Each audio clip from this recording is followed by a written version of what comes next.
On this last weekend of the Holy Season of Advent, we conclude our preparations for the Holy Season of Christmas, and we conclude with this final reflection, our Advent homily series, Entrusted, Thy Kingdom Come.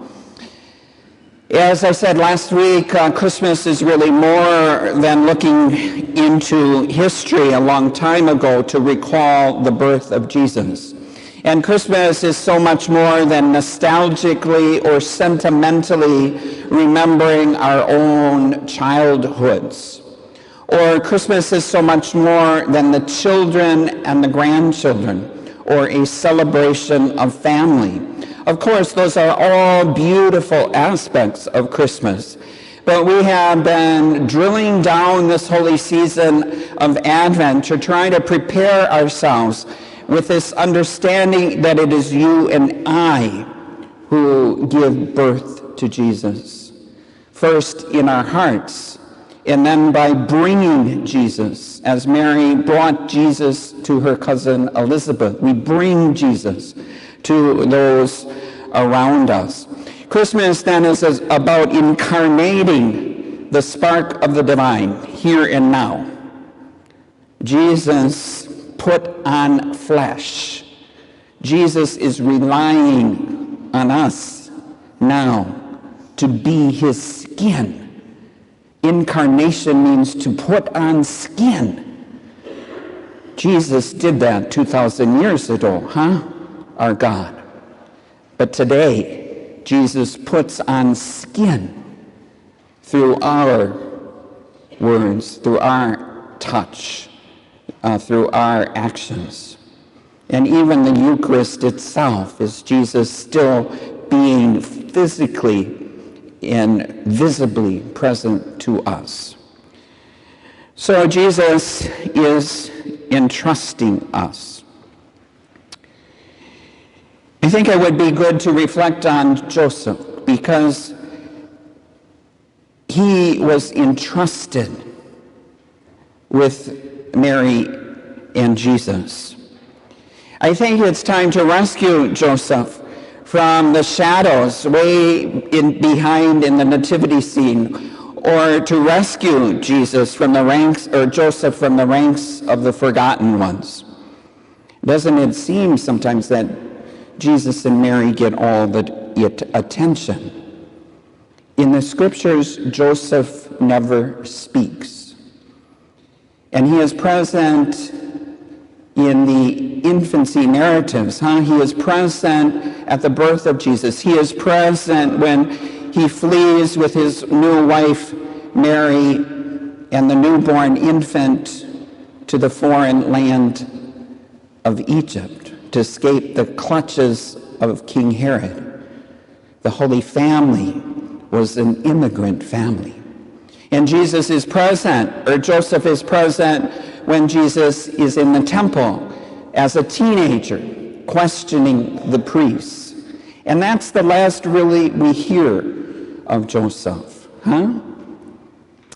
He's not present when Jesus, some 30 years later, begins his public ministry. Now, I always wonder about the image that we have for Joseph. I like this image of Joseph.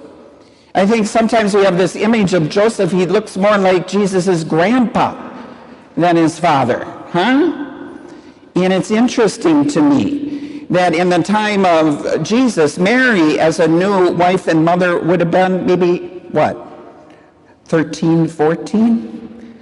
I think it's more likely that Joseph would have been in his early 20s.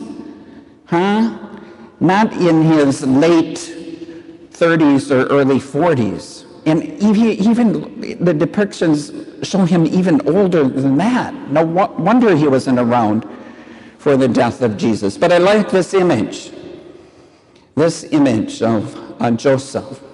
Let me say this. Joseph he is mentioned as Jesus begins his public ministry. Remember that story? And Jesus is at home in Nazareth, and they say, his family and friends say, who is this? Who does he think he is? Isn't this Jesus, the son of Joseph of Nazareth? Kind of disparagingly saying this about Jesus and even Joseph. I sometimes feel it, and I wonder if my own family and friends sometimes, who does he think he is? Isn't he the son of Donald, the carpenter from Manasseh, right? Because my dad was a carpenter. But I think that Joseph, even though his life was hidden, he had such an impact on the formation of Jesus. Jesus was more than a good human being, but Joseph helped form him to be a good person. Joseph helped form him to be a faithful believer in Judaism, And so Joseph would have learned values like patience. Think of being in the workshop and sanding a piece of wood, how you have to just be patient until it's just the right smoothness. My dad built custom-made kitchen cabinets. For months he'd be in the shop. Beautiful works of art, but this patience. Joseph would have taught his son honesty. As a businessman, Joseph was an accomplished businessman and sold his wood products in the neighboring bigger city of Sepphoris. In Greek, he was a tekton, not a simple carpenter. He was a craftsman and accomplished. But he taught his son honesty, that I always am honest with my customers. I never try to short shrift them. My dad was so honest. And Joseph probably taught Jesus the value of hard work and being humble. So Joseph had this incredible impact upon Jesus.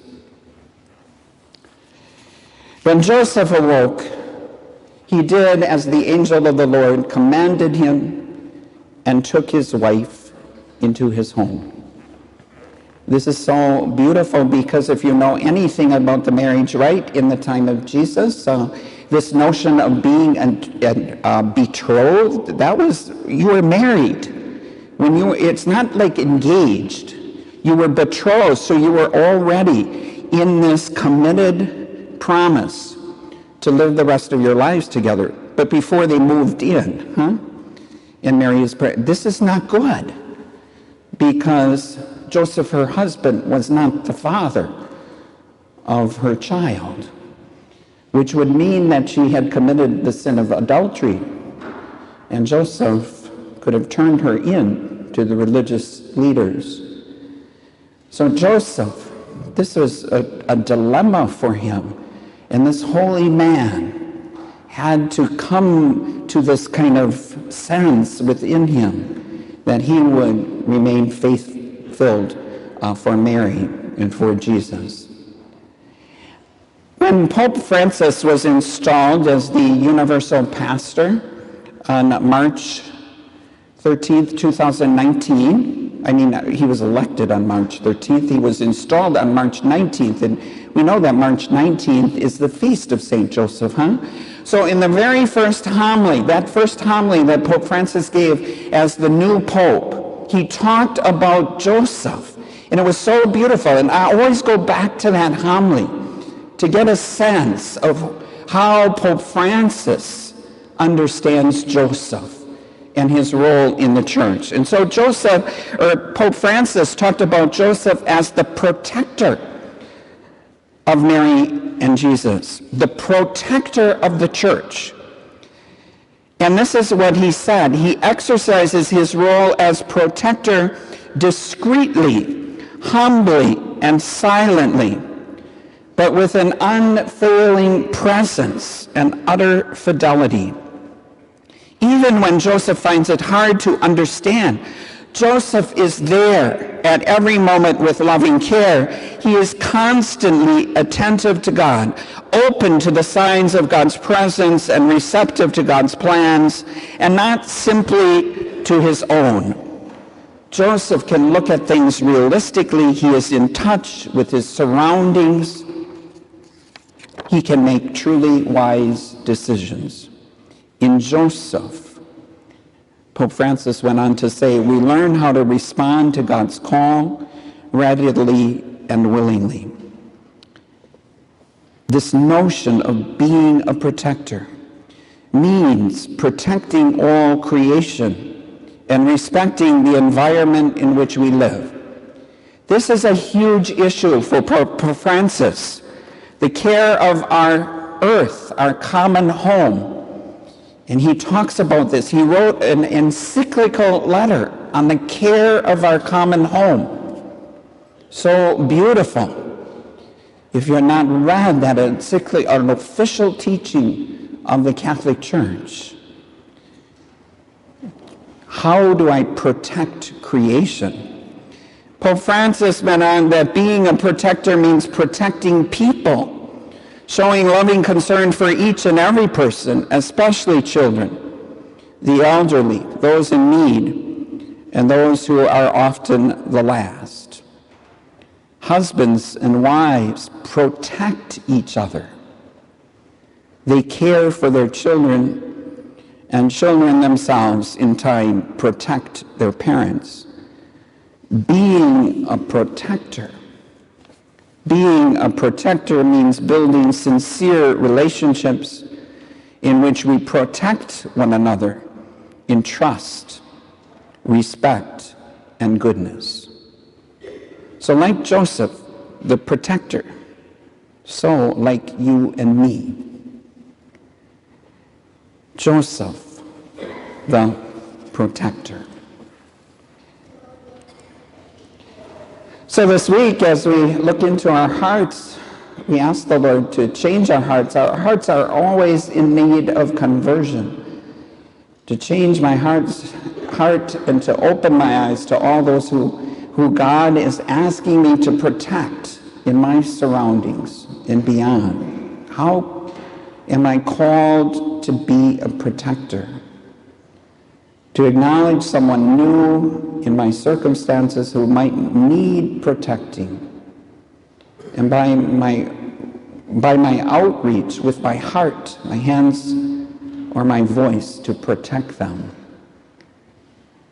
This notion that Joseph was the protector.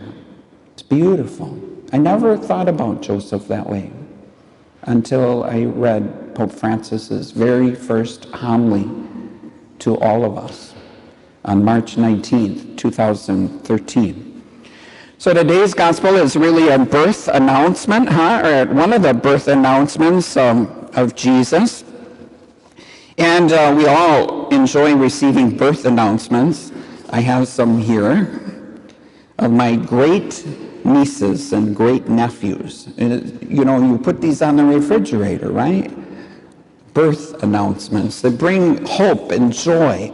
So we're thrilled on this fourth weekend of Advent to be entrusted to bring about Jesus' birth in our own hearts and to share Jesus with our families, with our co-workers, in our parish family, with whomever we meet. It's an honored privilege to be entrusted with building the Lord's kingdom here and now. This kingdom where we care for each other in a tender and loving manner. So that's a little reflection for us on the great holy husband and foster father of Jesus, Joseph.